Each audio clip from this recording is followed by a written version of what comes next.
And we are live. Welcome to another episode of the New York Information Security Meetup. And I have the great pleasure to introduce Rachel McGonigle, who is the head of partnerships and alliances as well as sales for Penfield.ai. How are you, Rachel? Hi, Thanks David. for joining me. Thank you for having me. I'm good. How are you? Good. So I'm always excited to talk to folks who are part of the startup ecosystem, and specifically for cybersecurity. And what of interest to a lot of people is what was the kind of the journey that you took to become basically head of sales for one of the fastest growing cybersecurity companies, and because I think a lot of people are inspired by you and love to be in your place as well. So maybe you can walk us through the kind of the journey. How was it like for you? Sure. Thank you. I appreciate that. I grew up in a really small town, but I come from a family of entrepreneurs, so I've always been really motivated by building things from 0 to 1, tackling new challenges, solving problems. And so I didn't go to school for cybersecurity. I went to Queens.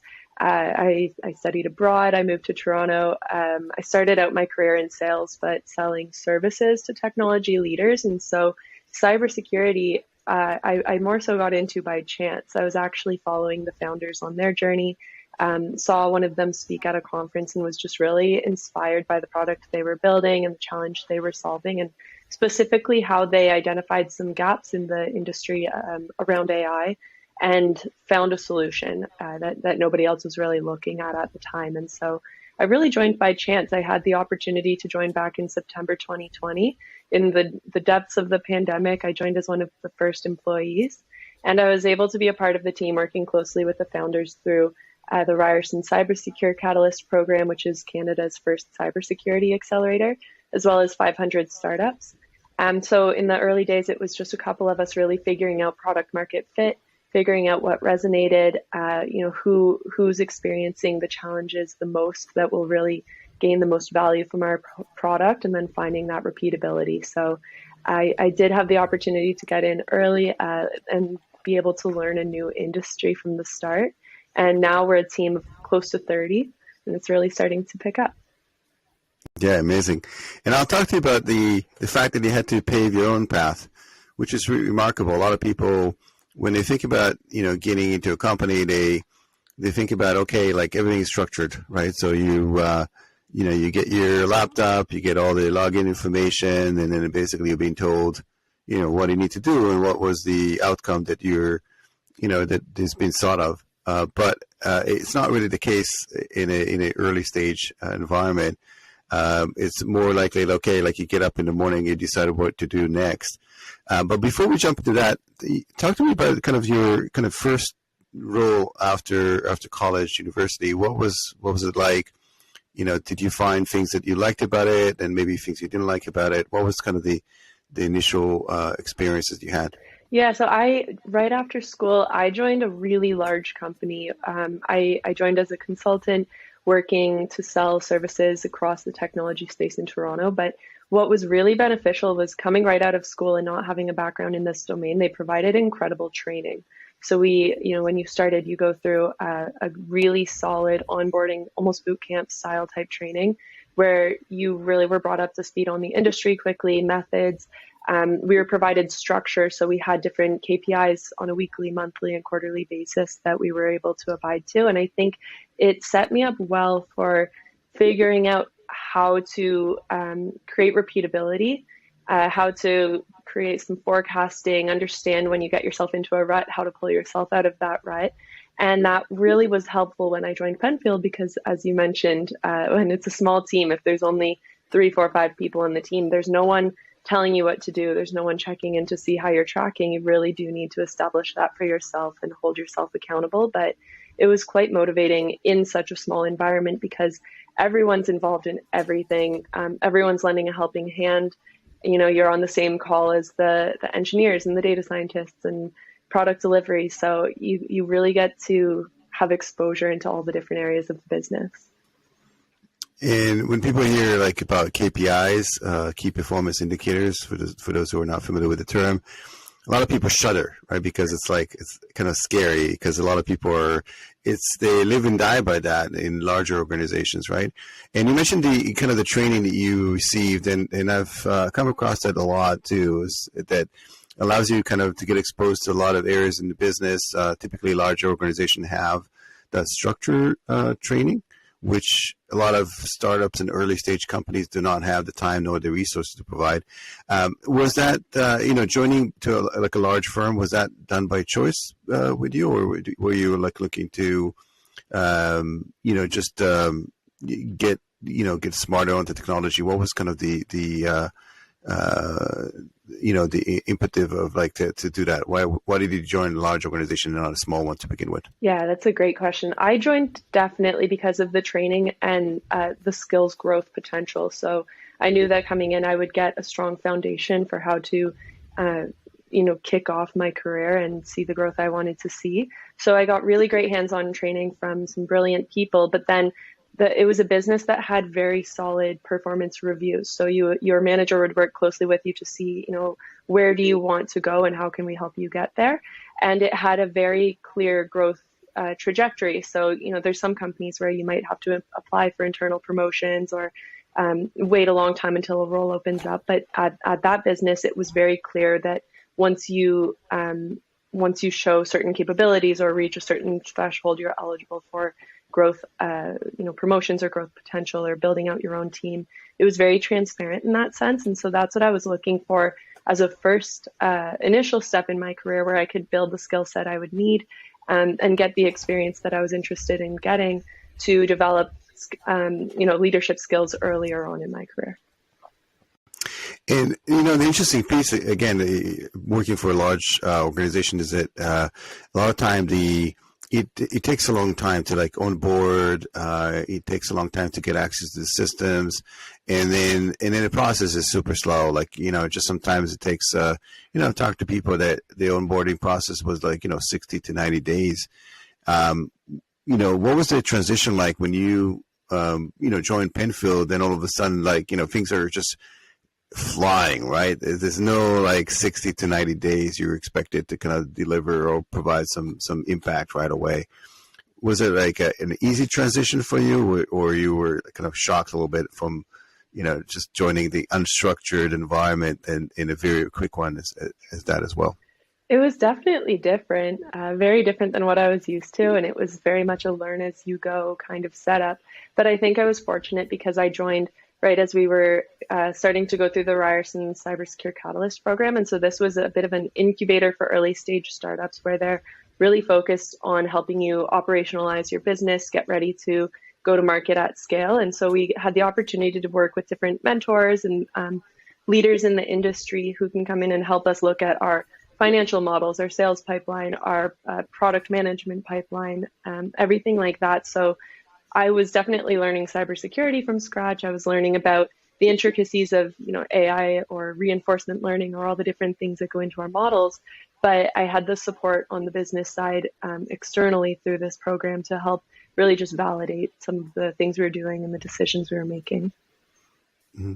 And you mentioned specifically that something about the what Penfield does in the early stage where you met the founder was really appealing to you. Do you remember what it was? Yeah, it was really the fact that they identified a gap that was either being missed in the industry or people maybe just couldn't figure out how to crack the code. And it's really that there's been a huge hype that AI will automate everything. AI is going to lift the burden off people and solve all of our problems. And it just really hasn't panned out that way. Reality is people still need to power the AI. AI is trained off of humans. It's trained off of human-based data. You need people to feed it in order for it to work. And so really what they identified is humans will never be fully removed from the equation. So how can we couple people with the AI and let people work on things that require people skills and AI do what AI can do in its simplest form there? And how do we pair those two together? And today we're applying that to cybersecurity. We're looking at cybersecurity analysts, understanding how they solve problems, what their strengths and weaknesses are, and then coupling them with AI to work more effectively. But it really has applications across plenty of different industries, and that's where we're looking to grow into over time. But it really motivated me that they were at the time doing research out at the University of Waterloo and working with some of the top minds in the space. And it just seemed like they cracked a code that hadn't been cracked before, and I was really excited about that. And the whole topic of AI, that's you had to kind of get smart on a couple of different areas. One is cybersecurity as a whole, right? Which has a lot of different domains, and specifically you're dealing with the Security Operations Center, which just specifically has a lot of stuff to learn. And then artificial intelligence or augmented operations it's another area where you had to get really smart about it. So how did you pick all of those up? It was really a matter of asking as many questions as I possibly could. So sitting down with the founders on a daily basis and learning about the world they've been in for the past 10, 20 years. But then also learning about the science behind it. So our chief scientist, he has his PhD from Waterloo. He's a professor. He has a ton of published research papers, and just having little working sessions with him to understand the real foundation of what our product is and how it operates. But for me, I think, and the role I play in the business on the sales and partnership side, it's how do we take all that research and then translate it into value-driven messaging and use cases and value propositions for our customers so they can see how they can apply it. And the root of what we do is very much focused on the human. There's so many tools out in the world promoting AI for automation, but we're still looking at the humans and how we can elevate human potential. And so we really look to understand what are the challenges that humans are facing on the job. It's primarily manual work that they're still tasked with doing, and how can we just help them get into better workflows, or how can we automate just certain portions of those of their day-to-day so they can focus on the most high leverage tasks. And so I get really excited about humanizing the whole experience. Was there a moment where you had to, kind of fake it until you make it, in the sense that you had to pretend that you really understand what you're saying or what you're listening to, and then through osmosis actually getting there? In a sense, I think internally when working with engineers and hearing how they're building the product, that's just listening and absorbing all the information until you can pick up on how it's operating. But with when it comes to partnerships or customers, things like that, it was more just full humility and transparency. It would take looking at my LinkedIn at the time to know that I wasn't super, I wasn't 20 years in cybersecurity. So I was very upfront about that. But the reality is we're the only human machine intelligence platform for cybersecurity in the world at this time. And so, our founder likes to say, there's no one with 20 years selling this. So it doesn't really matter. We look to see what are the challenges you're facing, and we'll see if we can help you overcome those. Mm-hmm. And I love that. I also think the whole notion of having 20 years in something is a thing of the past. And things are moving so quickly that, in fact, sometimes it's it's not a plus. It's just you've been maybe doing 20 years something that already is long gone, and things are changing so rapidly. And really, it's all about results these days. I don't think anybody really cares, how old you are, what you've done, so much as like, okay, what can you deliver? What are the areas of your expertise? And that can be super recent, right? And you can see that from like the people who are successful today. A lot of them are, come from different backgrounds, and not necessarily just from the cybersecurity area, but they were able to pick it up quickly and provide values to these companies. And so, do you remember like kind of the first initial engagement with potential clients? How did you know? Selling and consultative selling, like this requires a lot of consultation and knowing what to ask in order to kind of lead the customer to the path that you want them to go into this aha moment, basically that they realize they need a tool like Penfield, a platform like Penfield. How did you learn how to engage in that level? Oh, for sure. It was a lot of trial and error at first, especially because we didn't have a recognizable brand name, and people just didn't know and often still aren't aware of what human machine intelligence really means. So it was more so educating the market, educating people in our network about what the possibilities of AI are at this time and how it can help them. And through educating on what's now possible, where the previous gaps were, and what can now be done. People just got excited about our mission and how we're solving things. And so with our earliest adopters, I think they were really excited to just be along for the journey. They saw the potential of what our platform could do and wanted to be along for the ride in helping us fine tune certain elements or brainstorm with us on new product capabilities. And we have new product features now that we'd never even dreamt of until we started actually getting the platform into the real world and seeing how it performed. So it was all about finding people with very creative mindsets that were able to see what we were working towards, and now they're able to go through that with us and see it in action. Yeah, it's super interesting. And what's also interesting is that sometimes, you ask the customers what they want, but you have to be careful. It's like Ford once said that, if you ask people back then what they wanted, is wanted faster horses, right? Yeah. And in this particular case, you are providing an ability to capture a lot of the tacit knowledge associated with decision making at the SOC, and allow for that kind of machine interaction to provide that input feedback loop and make these decisions better. So how did you get to the point where you were able to convey that and not just asking what do you want, but also provide kind of the feedback loop saying, hey, maybe you should think about doing, things a little different. And as you mentioned, it's not about displacing the analysts, it's about augmenting their performance, right? So how is that process for you? With our customers, we have very regular communication with them, and we always bring along someone from our engineering team or our science team, or someone that can come and bring a new perspective as we're getting certain feedback. And so if we hear trends across multiple customers, then we look into that to see, is this something that we can really add a lot of value in? But oftentimes it's us making some recommendations, like based off of the data that we're seeing, these are some gaps in your business, or maybe, something that we hadn't even necessarily thought of until we started seeing it live was, we can see where your skill sets are across the team. How can we help structure shift schedules so that you're fully covered? Or how can we help you hire more strategically to fill certain gaps? Or set up some peer mentoring so your team can learn from each other. So it's been a really collaborative environment. It's been interesting, though, as we start speaking with large enterprise organizations where we're very focused on cybersecurity right now. We're looking at the Security Operations Center, and that's because we're a small team. This is our expertise, and we want to really dominate that market.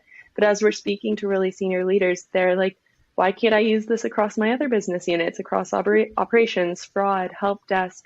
There's so many different business units that follow similar patterns. And with them, it's very much like that's absolutely in our roadmap and what we're working towards in the long term. And how can we partner to get there? And so maybe the step one of deployment is focusing on the SOC, but let's start to build out a roadmap of how we're going to loop in some additional business units over time.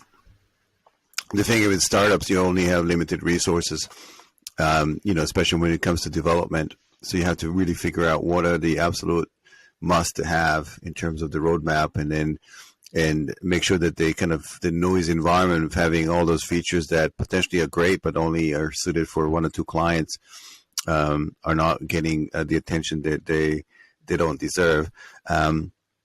And I don't know if you find this, but when you're dealing with like really smart group of engineers, sometimes you have to, especially when you're dealing with them reaching out to customers and dealing with that interaction with customers, you have to manage them as well, because a lot of times they're like, for example, they talk about things that they're expert in that domain, so they've seen it every day. And when they convey that to a client, it only sees that first time. They're like, oh, okay, well, you have to slow down. Maybe you have to provide some kind of storyline that leads to that. Do you find that you sometimes managing your team as well in terms of expectation, in terms of how to talk to potential clients or existing customers? Talk to me about kind of the translation piece. I don't know if that's something you come across on a daily basis. Sure. I think I'm very lucky that I have a brilliant team that does a really good job communicating with our customers. Something that we do, though, is if we are going to be presenting new information, we'll do a preparation session where we can get together and see what's the material we've prepared, who's speaking, what are we sharing, why is this important for the customer to know, And have we provided enough context that they'll be able to follow what we're sharing? So if we're doing our initial data analysis, for example, when we first start our deployments and we're looking at some of their initial data to establish some baselines, and we're going to be sharing that back, that's brand new information that they've probably never seen before because we're the first ones surfacing it and really looking at that data.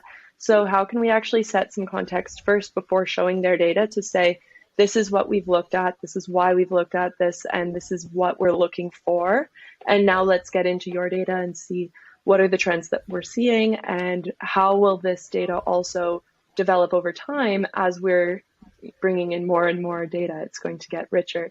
So I think it's still very much about keeping the value to the customer in the forefront and ensuring that the story that we're telling to them is really making sense and we're not jumping too into it before we've set the stage.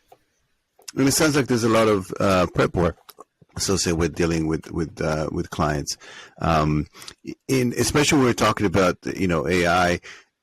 Again, AI has some not bad connotation, maybe not, but it's kind of the latest buzzword, and a lot of people are not really aware what AI really is and what the capabilities are. Because, when talking about AI, I mean, some people are thinking like, just Skynet, like things that are, self-aware, but it's not the case. It's really almost like an expert system that makes a decision or providing recommendation in a very relatively narrow domain. In this particular case, we're talking about the Security Operations Center, but it's not like, and I joked around in a previous conversation, it's not like, you come in the morning and, it just says hello to you and having like conversation over a cup of coffee.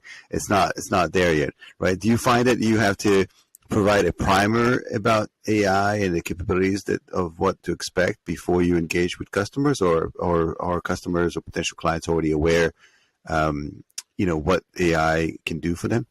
A little bit. I think most people that we're selling to are already using some solutions that are using some form of AI, but I think they've also experienced some of the challenges that have come with it, where there have been these great promises that AI is going to do everything, but then some of the tools may have fallen a bit short, or it actually is so much of a manual effort to onboard and maintain those tools that maybe you're working even harder to maintain them. But with us, it's more so been having to overcome that initial barrier of, oh, these guys are selling me just another AI tool, but we're not. We're selling a human machine intelligence platform, and it's really looking at combining humans and AI rather than removing humans from the equation. So our platform is modeling the skill sets of cybersecurity analysts in real time, and then automating elements of the workflow around them. So we automate things like alert assignment. We automate initial QA reviews on alerts to identify any missed steps in incident resolution.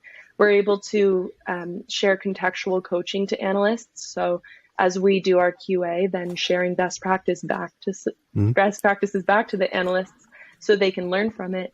And then also process discovery, which is automating the generation of blueprints of accurate processes that can then be taken back and automated if it's applicable to the business. So we won't automate the job of the analyst, but more so automate some of the mundane tasks around them or elevate the most critical tasks for them so they can perform better. So it's more so the upfront education is, we're not an AI platform that's just going to automate things and you let it run, but we do have that feedback loop, as you mentioned, with your analysts where we're learning from them in real time every single time they resolve a new ticket. And in terms of, providing that feedback loop, you mentioned this is something that's ongoing. Like, how long does it take for the platform to really establish itself and to start providing value? And then the second piece of it, a lot of it's, I think kind of the challenges in terms of what you do is very difficult. I don't think people realize how difficult it is because you're paving the path, but also you're selling, providing intangibles. You can't see it, you can't touch it.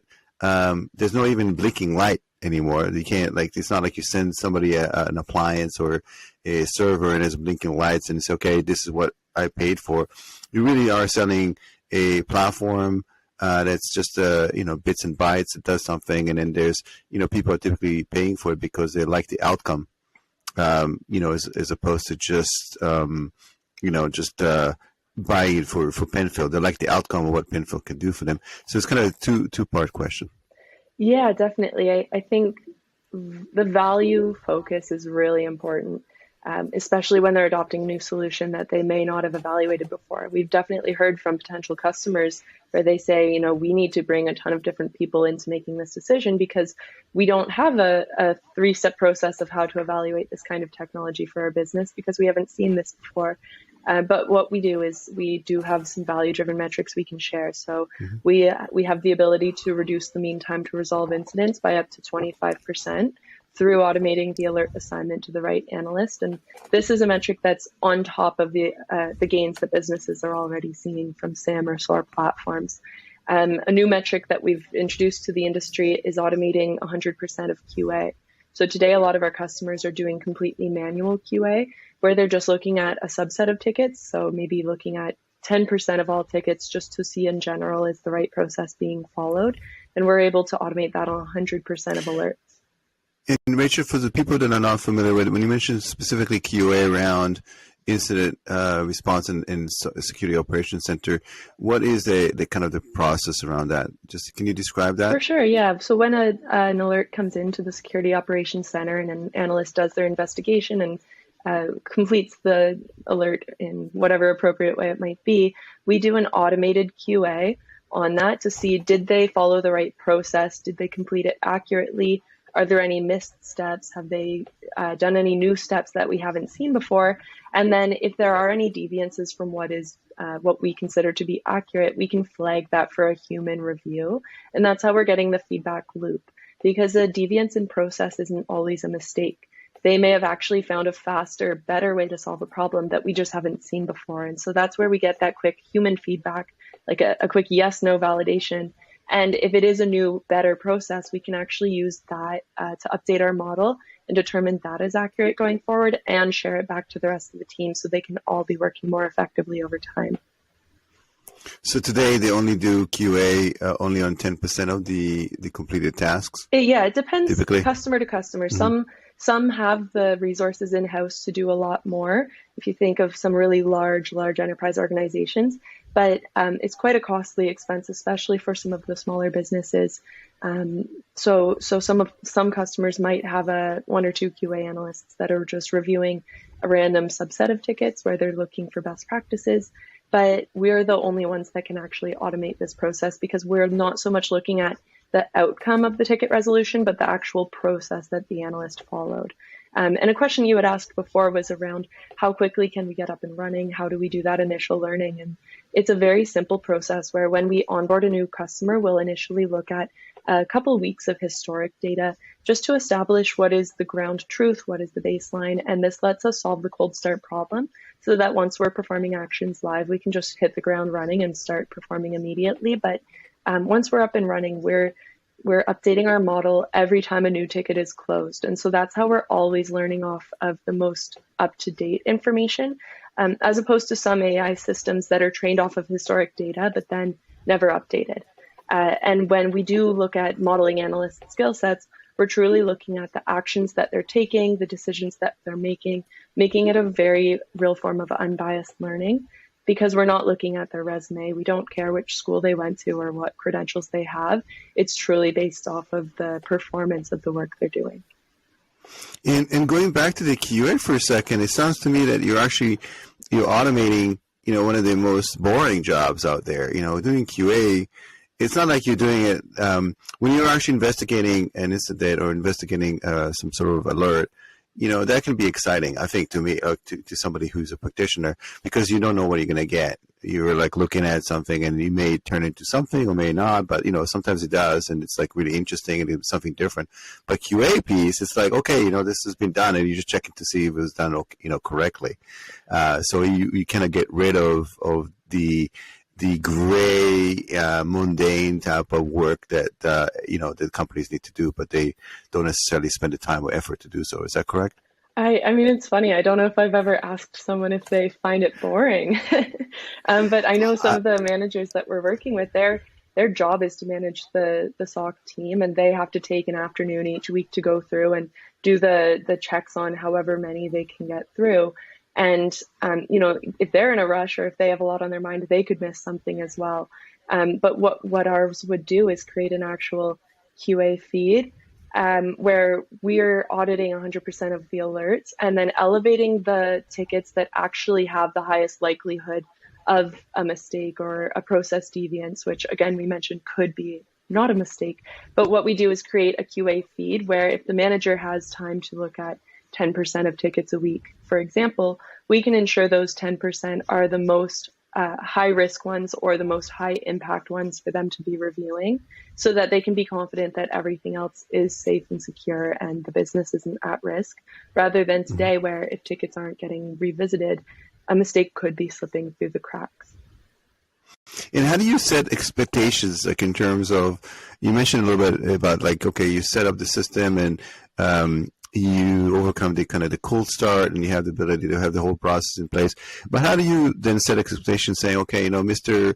Prospect, we're installing the system, it's going to start working for you and we have some results available within 2-3 weeks and so on. How do you then, set a kind of success criteria and saying, okay, if we follow and we do these 3 things or 5 things that we said we're going to do, then, the expectations are for us to receive a purchase order from you. How do you set that process today? For sure. Yeah. Usually when we do that upfront analysis, which is really just to establish a baseline, and then of course we're constantly learning over time, but with that baseline, we can often make predictions for what the efficacy gains would be. So we can make predictions for what the improvement in MTTR would be. We could share, what processes are looking like or where any skills gaps might lie and how we'll be able to cross-train analysts or work with the team to upskill them and fill those gaps. So it's very different business to business since every team is so unique. But that initial upfront analysis does give us a bit to work with in terms of coming up with some value-based predictions for their specific business. But it will really depend on what the business values. Some want to improve the speed of incident resolution, where others value accuracy. They don't care how long it takes, just make sure you're doing your diligence.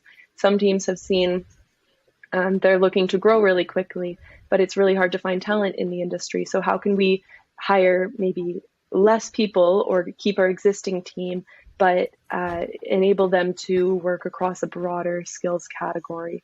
Or if we are bringing on new people, how can we actually onboard them faster and train them based off of some of the top analysts on the team without having to take those top analysts off the job to train them? So it's all very customized and tuned to what each business is valuing the most.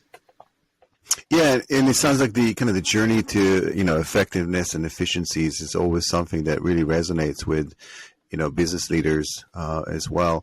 And speaking of that, you are working on partnerships with service providers, right? Because to them, it's almost like the holy grail.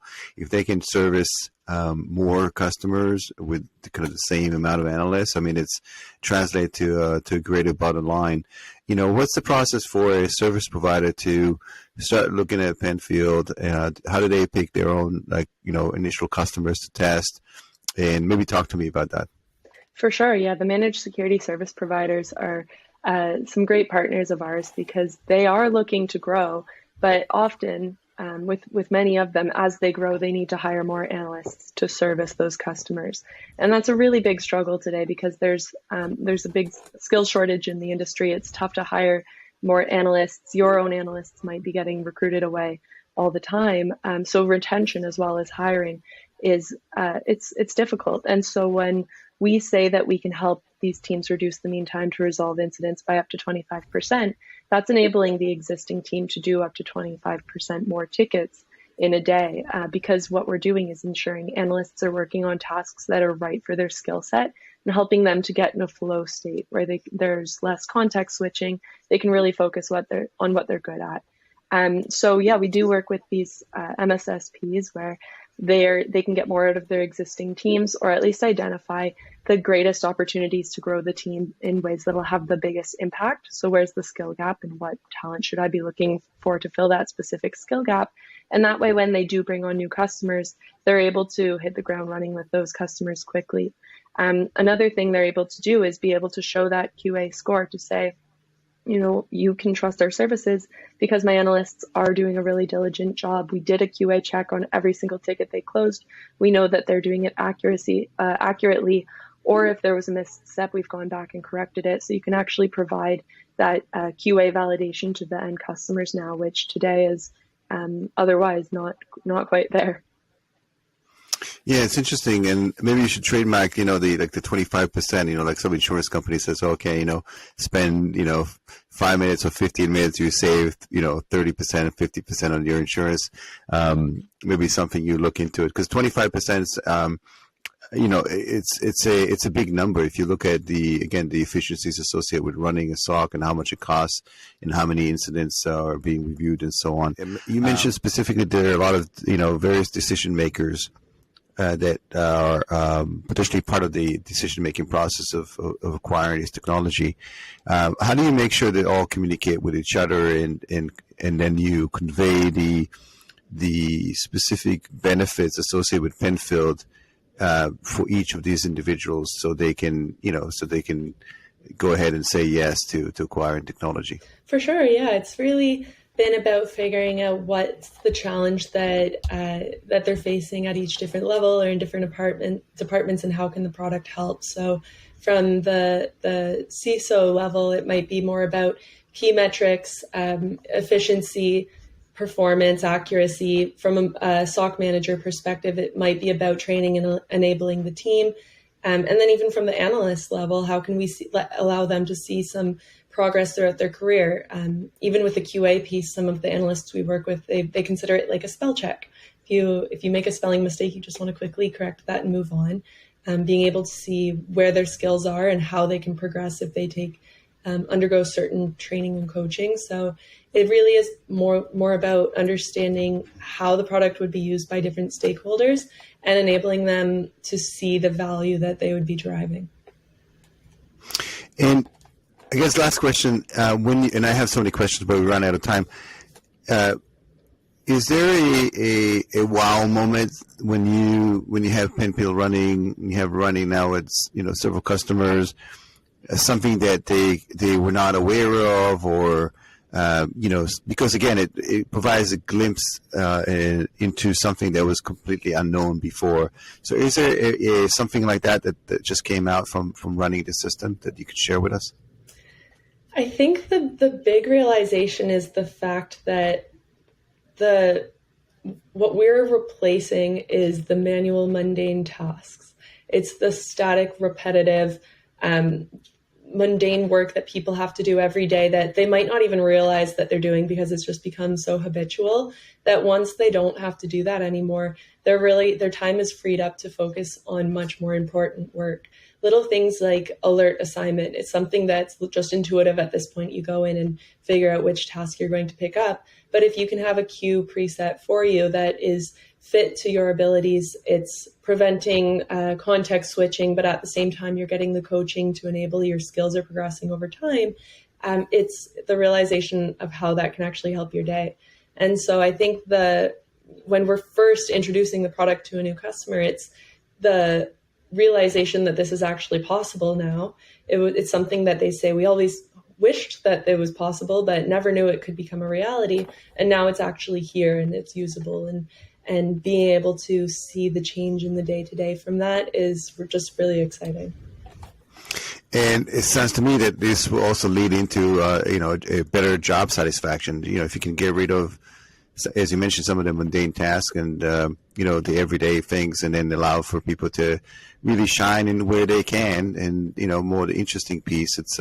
It's a win-win for everyone. So before I let you go, and it's been great, Rachel. It was all unscripted, so You've done phenomenally well again. Wanted to just ask you, like, what's the easiest way for people to reach out to you, and potentially what's the process of testing this platform out? For sure, yeah. I'm very easy to find on LinkedIn, Rachel McGonigle, or you can reach us at info@Penfield.ai. I'm always happy to share a product demo if anyone's interested just in learning more, hearing about what we're up to, or taking a look at the product roadmap.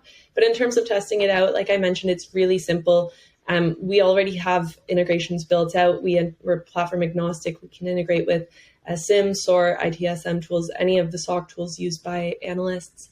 And we do private cloud deployments at this time, so the data stays completely in your own environment. Then when we get started, we just get a bit of historic data to establish a ground truth and solve that cold start problem, and then we'll be able to start showing some quick metrics as to what our platform would be able to do for your business. So happy to chat with anyone that's interested in learning more. We are growing as well, so growing very rapidly if anyone's interested in learning about ways to get involved. Phenomenal. Thank you very much. And I can't wait to see where, Penfield goes next. What other areas you can enhance and help us in our day-to-day lives in the enterprise as well. So until then, thank you very much for joining. And looking forward to seeing you in the next episode. Until then, thank you and take care. Thanks, David. Bye-bye.